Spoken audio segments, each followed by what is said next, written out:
I've learned over the last 10 years that it's very hard for countries like Turkey or the US to catch up with Western Europe.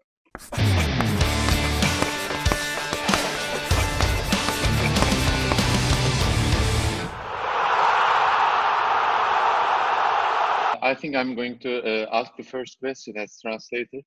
I was wondering, what's your approach to, given the fact that everyone is watching kind of, same leagues, like, one or two leagues are having the most views all around the world. Well, I mean, football will not die, and it won't die in any country where there is no football now. I mean, Brazil, I think there's no football, but one day there will be again. It might take years, like in World War II, when there was very little football in some countries.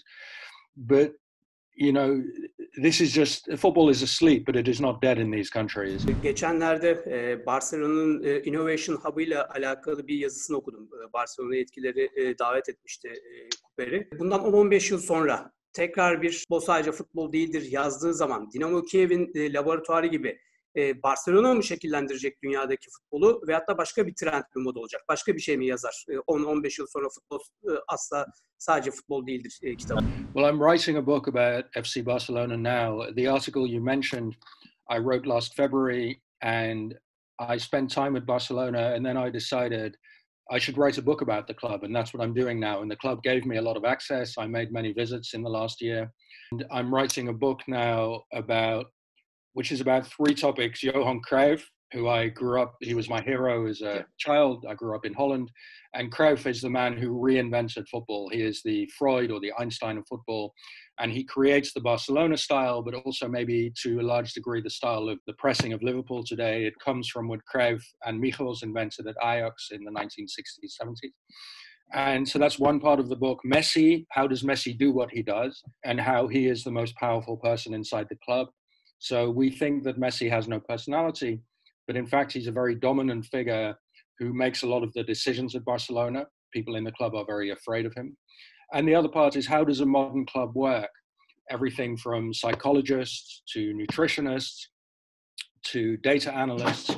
I spoke to all those people at the club, and I'm trying to turn that into a book about. Benim sorum yani Türkçesi Futbolun Şifreleri olarak geçen kitabında transfer hatalarından nasıl kaçınılır noktasında çok uzun uzadığı yazısı var ve orada Türkçesi de erkekler sarışını sever şeklinde çevrilmiş. Yani biraz transfer yapmayı sevdiğimizi de vurgu yapıyor.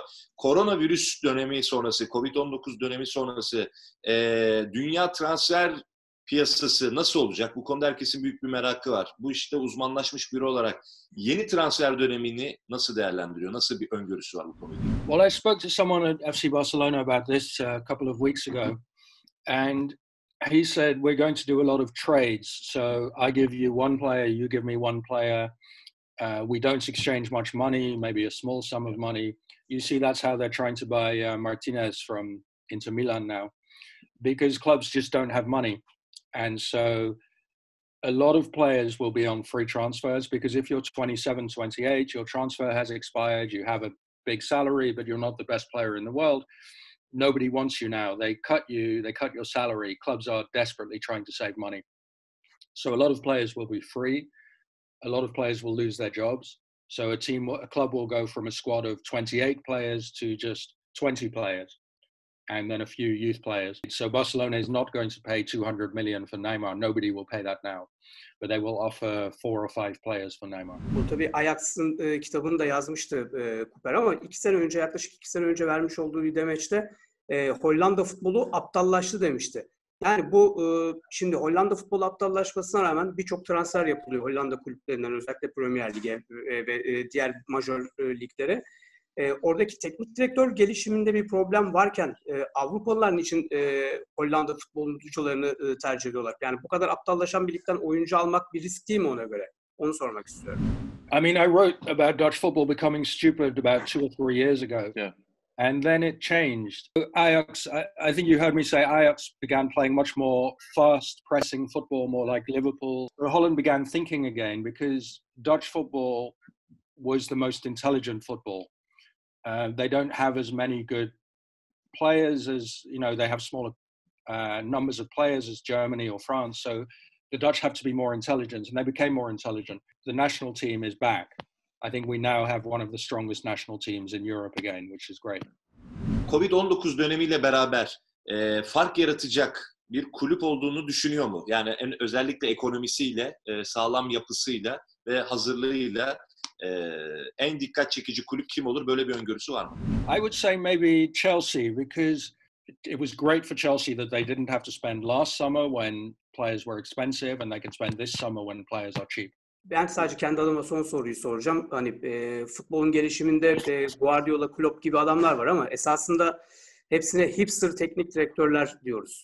Çoğu güzel kaybedenler. Tamam, Klopp kazanıyor Liverpool'da ama dünya bugün Marcelo Bielsa'yı, Zdenek Zeman'ı, işte Guardiola'yı anlayabilecek mi? Onları eleştirmek yerine onların futbol üstüne düşüncelerini anlayabilecek mi? Ben bunu merak ediyorum. Ben çok anlaşıldıklarını düşünmüyorum bu tip teknik direktörlerin çünkü. Guardiola and Klopp are winners. I mean, they've won so much. Nobody has won more than Guardiola, even if he hasn't won a Champions League in 8 years. I mean, the guy won 2. I mean, how many coaches have won 2 Champions League? He's won titles in every country. I mean, Guardiola and Klopp communicate a lot. So Klopp, he speaks all the time. He speaks very well. Discovered him was during the World Cup 2006, where he would appear on German TV explaining the tactics in a wonderfully interesting and clear way. So they're great communicators. Guardiola speaks to a few Spanish journalists, and so people like Martí Perarnau and a few others have written books about how he works. Kitabında sıkça bahsettiği belli dönemlerde kullanılmış öneriler var. Hem kendisinin hem belli teknik adamların formülü. Mesela Arsene Wenger sorunlu futbolcu alıyor. Üstüne kendi değerini katıp yüksek fiyata satıyor. Burada kitapta o da var. Yeni dönemle beraber söz Simon Kuper'de olsaydı yeni dönemin transfer ekonomisiyle ilgili ne söylerdi? Hangi formülü kullanırdı? Ya da böyle bir formülü var mı zihninde? I mean, I've always said that if I were a technical director of a club, I would buy defenders and goalkeepers because they're much cheaper. And a good goalkeeper, he stays for 10 years, 15 years, and he doesn't cost very much money. Whereas an attacker has a very short life, and they're the most expensive player. And so I think that's where I would try and add value as a technical director. And I would also look at players who are considered, emotionally difficult, badly behaved. And I would say, okay, I'll buy that player. He's good and he's badly behaved. And we will try and set up a kind of system to manage him and make him feel good here. Like Carlos Tevez was a very difficult player. Nobody liked him, but he was great. So if you bought Carlos Tevez, you got a lot of pleasure from him. Newcastle United'ın etkileriyle ilgili ne düşünür? Malum hani çok zengin bir satın alma oldu orada. I mean, I find it horrifying that anyone can buy a Premier League club, even a murderer. So, and a guy who didn't just murder Khashoggi in Istanbul, but also started this war in Yemen, which now they seem to have abandoned. But I think it's terrible. I think the Premier League should stop that. But anyway, I think it's very sad. I think that they could do well because although Saudi Arabia is much poorer now because the price of oil is so low, the royal family obviously still has enough money to turn Newcastle into one of the richest clubs in the world, especially now that other clubs are poor. So if Saudi Arabia puts in, 200 million euros, which is not very much money for them, Newcastle could buy, 4 great players. A world-class team, you need 15 players. Let's say they have 0 world-class players now. So you buy 15 players in maybe 2 or 3 years, if you keep spending the money. So that I think, and then financial fair play makes it much harder now.